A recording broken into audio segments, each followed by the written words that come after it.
JTV ప్రేక్షకులకు విజయదశమి శుభాకాంక్షలతో నమస్కారం. జగత్ కళ్యాణం కోసం వెంకటాచలం క్షేత్రంలో వెలసిన శ్రీనివాసునికి జరుగుతున్న సాలకట్ల వార్షిక బ్రహ్మోత్సవాల్లో భాగంగా శ్రీ వెంకటేశ్వరుడు చల్లని వాతావరణంలో చంద్రప్రభ వాహనంపై తిరు వీధుల్లో విహరించారు. శ్రీనివాసుడు నవనీత కృష్ణుడు అవతారంలో భక్తులకు దర్శనమిచ్చారు.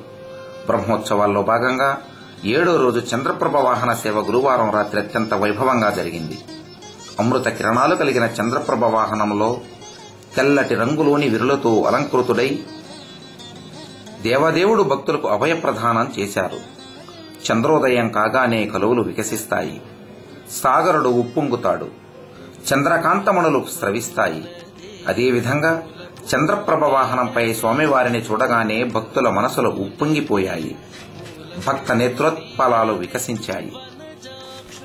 సూర్యుడి తీక్షణత, చంద్రుని శీతలత్వము తన అంశలేనని తెలియజేస్తారు శ్రీనివాసుడు. భూతియదే వనజాక్షుడే గతి వలసినను మునుల తపమునదే మూలభూతియదే వనజాక్షుడే గతి వలసినను